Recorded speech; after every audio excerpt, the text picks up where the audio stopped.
2 కోట్ల ఉద్యోగాలు ఇస్తా అని చెప్పి 2014లో అధికారంలోకి వచ్చి ఇప్పటికీ దాదాపు 8 సంవత్సరాలైంది.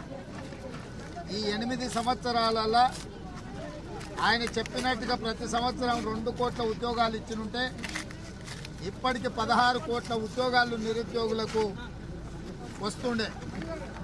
కానీ ఎప్పుడు ఏ రోజు కూడా నిరుద్యోగులకు ఉద్యోగాలు కల్పించాలన్న ఆలోచన చేయలేదు. ఈ దేశంలో పరిశ్రమలు మూతబడి లక్షలాది మంది యువకులు నిరుద్యోగులుగా మారింది. కరోనా సమయంలో ప్రభుత్వం సహకారం లేకపోవడం వల్ల చిన్న తరహా మధ్య తరహా పరిశ్రమలు మూతబడి కుల వృత్తుల వాళ్ళు, చేతి వృత్తుల వాళ్ళు కూడా లక్షలాది మంది నిరుద్యోగులుగా మారింది. చివరికి కేంద్ర ప్రభుత్వంలో 16 లక్షల ఉద్యోగాలు ఖాళీగా ఉంటే వాటి నోటిఫికేషన్లు, వాటి నియామకాలు కూడా జరగలేదు. 8 సంవత్సరాల తర్వాత ఈ దేశంలో ఉన్న యువకులు కేంద్ర ప్రభుత్వం మీద యుద్ధం ప్రకటించి రోడ్ల మీదకి వచ్చి నిరసనలు తెలుపుతుంటే ఈ మధ్యనే 10 లక్షల ఉద్యోగాల ఖాళీలను భర్తీ చేస్తామని ఒక ప్రకటన ఇచ్చాడు. ఆ ప్రకటన అమలు జరగకంటే ముందే గత 70 సంవత్సరాలుగా ఈ దేశంలో ఆర్మీ జవాన్ల నియామకానికి కొన్ని నియమ నిబంధనలు పెట్టి, కొన్ని అర్హతలు పెట్టి వాళ్లకు ఉద్యోగంలో ఇవ్వాల్సిన జీతభత్యాలు, అవకాశాలను అన్నిటిని కూడా ఒక విస్పష్టమైన విధానంతో నియామకాలు జరిగినాయి. నరేంద్ర మోడీ గారికి పోయే కాలం వచ్చిందో, విపరీత బుద్ధి పుట్టిందో తెలియదు. కానీ ఈరోజు దేశంలో సైన్యంలో చేరే యువకులకు కేవలం 4 సంవత్సరాలు మాత్రమే సైన్యంలో పనిచేసే విధంగా, ఆ తర్వాత కేంద్ర ప్రభుత్వానికి సైన్యంలో పనిచేసిన సైనికులకు ఎలాంటి సంబంధం లేదు అంటే దేశ భద్రతను అవుట్సోర్సింగ్ నియామకాల ద్వారా కాపాడాలనే నిర్ణయం తీసుకున్నారు. ఇది ఉద్యోగ నియామకాలకు సంబంధించింది కాదు, దేశ భద్రతకు సంబంధించింది. 20-21 సంవత్సరంలో ఆర్మీలో నియామకం జరిగిన విద్యార్థి 4 సంవత్సరాల తర్వాత బయటకు వచ్చి ఏ ఉద్యోగానికి పోవాలనో ఎక్కడికి పోవాలనో తెలియదు. అందుకే యువకులు 4 సంవత్సరాల తర్వాత మేము ఆర్మీ శిక్షణ పొంది ఆయుధాలు వినియోగించడంలో నైపుణ్యాన్ని సాధించి బయటకు వచ్చినాక రాష్ట్ర కేంద్ర ప్రభుత్వాలు ఉద్యోగ అవకాశాలు కల్పించకపోతే ఈ అనుభవంతో పోయి మేము నక్సలైట్లలో చేరాలనా అని నిరుద్యోగులు అడిగే పరిస్థితి వచ్చిందంటే కేంద్ర ప్రభుత్వం యొక్క విధానము ఎంత లోపభూయిష్టంగా ఉందో, ఎంత దేశ భద్రతకు వ్యతిరేకంగా ఉందో మనం ఆలోచన చేయొచ్చు. ప్రభుత్వానికి పదే తెలియజెప్పినా ఉన్న పలంగా నిర్ణయం తీసుకొని నియామకాల ప్రక్రియ మొదలుపెట్టారు. గత 5-6 సంవత్సరాలుగా ఆర్మీలో జాయిన్ అవ్వాలని కోచింగ్ సెంటర్లకు వెళ్ళి దేహ దారుఢ్య పరీక్షలలో పాస్ అయ్యి రాత పరీక్షలకు 20 నెలల నుంచి ఎదురు చూస్తారు. 2020లో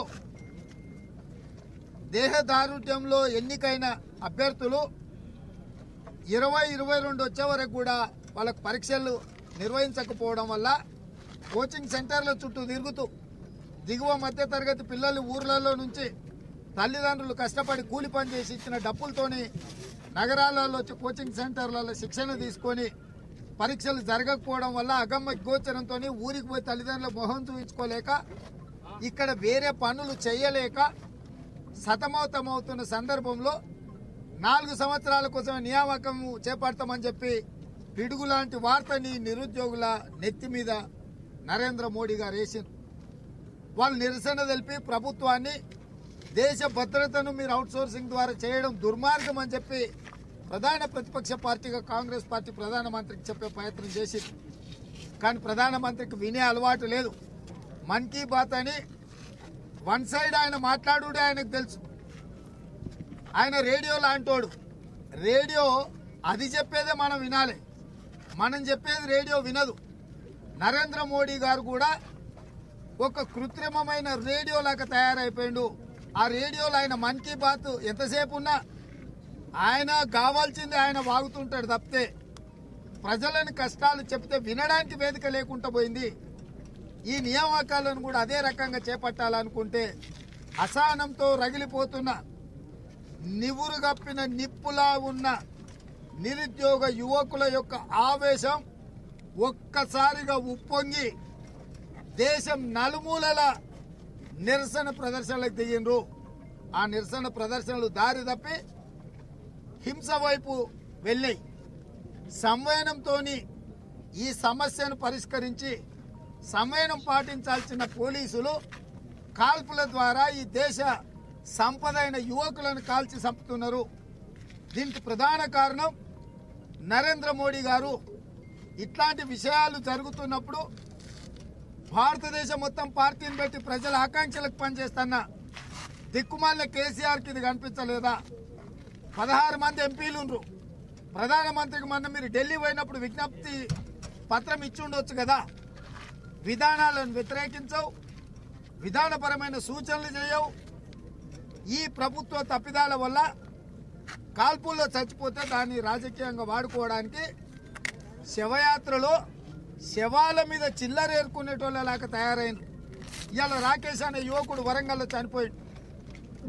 మేము ఒక విశ్వాసం కల్పించేది ఈ రాష్ట్రంలో ఉన్న యువకులకు శాంతియుతంగా నిరసన తెలుపమని ఒక విజ్ఞప్తి చేయడం ద్వారా చెట్టంతా ఎదిగిన కొడుకు నేల కొరుగుతా తల్లిదండ్రుల దుఃఖాన్ని అర్థం చేసుకున్న వాళ్ళుగా ఆ కుటుంబానికి కలిసి సానుభూతిని తెలిపి ఆ కుటుంబాన్ని ధైర్యంగా ఉండమని కాంగ్రెస్ పార్టీ అండగా ఉంటుందని చెప్పాలని ఆలోచనతోటి వరంగల్ బయలుదేరిన ఇవాళ ఎక్కడికక్కడ కాంగ్రెస్ శ్రేణులను అరెస్టు చేసి పోలీస్ స్టేషన్లలో నిర్బంధించి అక్కడ వాళ్ళ ఇంట్లో వాళ్ళ కొడుకో లేకపోతే వాళ్ళ కుటుంబ సభ్యులు చచ్చిపోయినట్టు టీఆర్ఎస్ నాయకులంతా నాటకాలు ఆడుతున్నారు. తెలంగాణలో కూడా ఉద్యోగ అవకాశాల దాకా యూనివర్సిటీలలో ఒక ముదిరాజ్, నరేందర్ యాదవ్, నాగరాజ్ ఇట్లాంటి యువకులు ఎంతో మంది రైళ్ల కింద పడి ఉరేసుకొని చచ్చిపోయారు. మరి నిజంగానే యువకుల పట్ల, తెలంగాణ విద్యార్థుల పట్ల, నిరుద్యోగుల పట్ల ఈ పార్టీకి టీఆర్ఎస్ కు ప్రేమ ఉంటే వాళ్ళ చావుల్లో శవయాత్రలలో ఎందుకు పాల్గొనలే?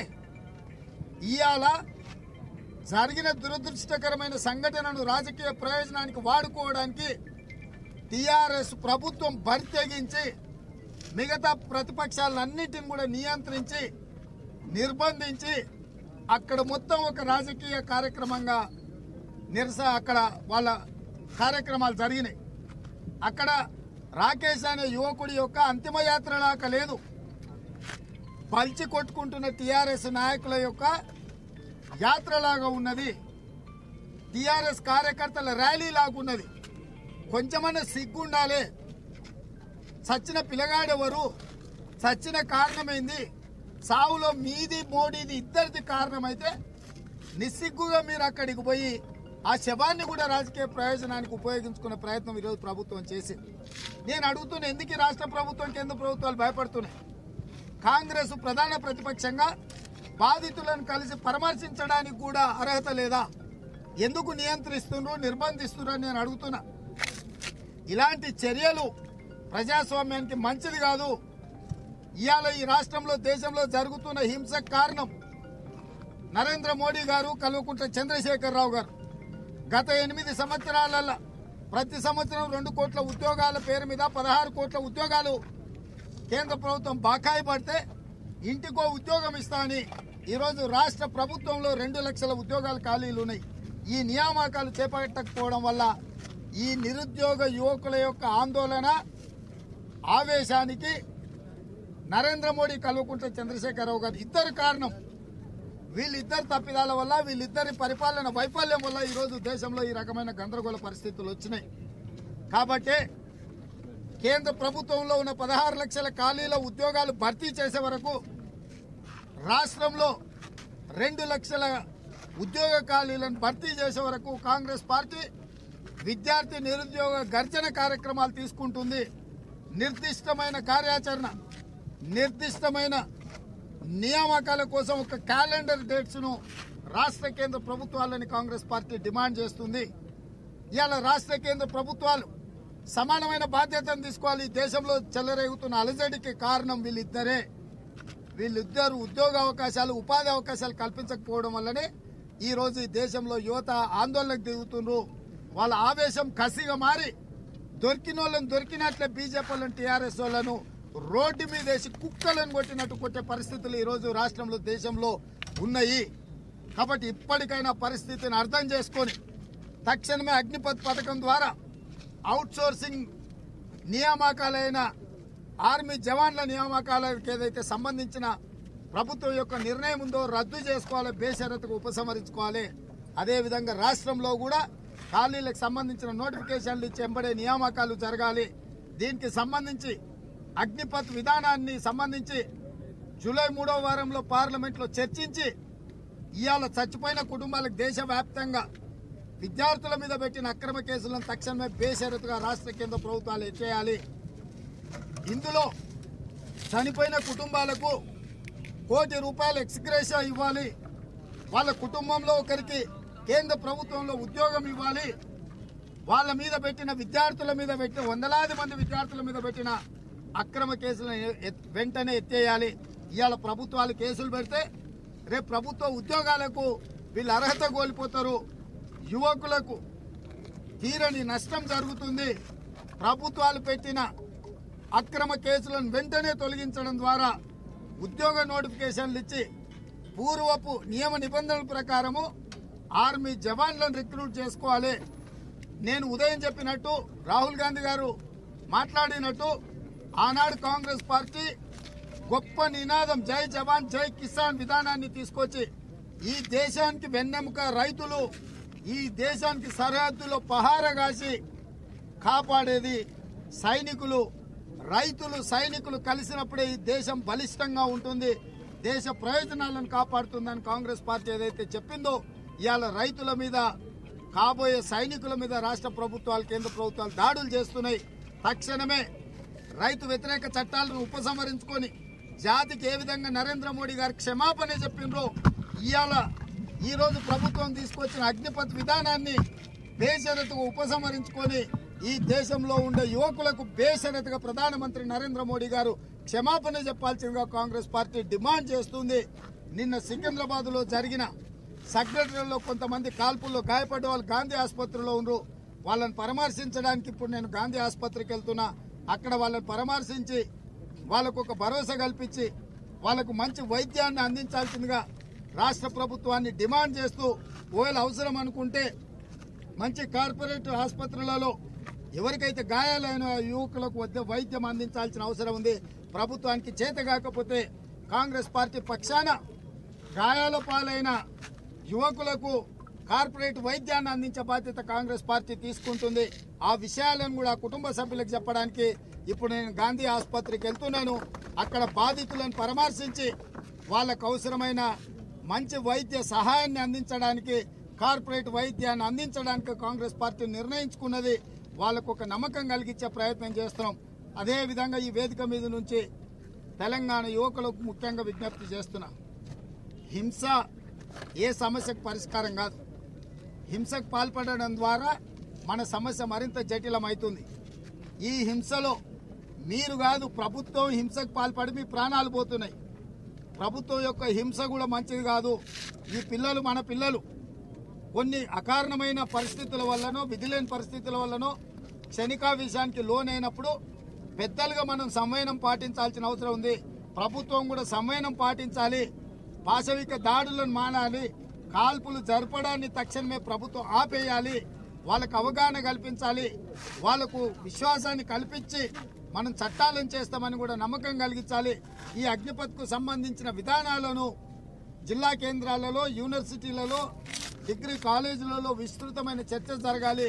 చట్టసభలలో, పార్లమెంట్లో, లోక్సభలో, రాజ్యసభలో కూడా చర్చ జరిగిన తర్వాతనే కేంద్ర ప్రభుత్వం ముందుకెళ్లాలి. అప్పటి వరకు ఈ విధానాన్ని ఉపసంహరించుకోవాల్సిందిగా కాంగ్రెస్ పార్టీ డిమాండ్ చేస్తూ మళ్ళొకసారి విజ్ఞప్తి చేస్తున్నా, శాంతియుతంగా నిరసన తెలుపుదాం. ప్రాణాలు ఎంతో విలువైనవి. ప్రాణాలు పోగొట్టుకుంటే మళ్ళీ రావు. మీ ప్రాణాలు పోతే మోడీకి ఢిల్లీలో పోయేది లేదు, ఇక్కడ ఉండే కేడీకి పోయేది లేదు. మన కుటుంబాలే నష్టపోతాయి. మన తల్లిదండ్రులకే ఎవరు ఆదుకునే వాళ్ళు లేకుండా పోతారు. కాబట్టి ఇలాంటి పరిస్థితులు రానియొద్దని చెప్పి నేను యువకులకు విజ్ఞప్తి చేస్తున్నా. హాయ్ ఫ్రెండ్స్, మా టుడే టుమారో యూట్యూబ్ ఛానల్ చూస్తున్నందుకు చాలా థ్యాంక్స్. మరిన్ని లేటెస్ట్ వీడియోస్ కోసం వెంటనే సబ్స్క్రైబ్ చేయండి. అలాగే ఈ బెల్ ని కూడా రింగ్ చేసేయండి. మా నోటిఫికేషన్స్ అన్ని మీ మొబైల్లో వస్తాయి. అలాగే మా వీడియోస్ మీకు నచ్చితే లైక్ చేయండి, షేర్ చేయండి, నచ్చకపోతే కామెంట్ చేయండి.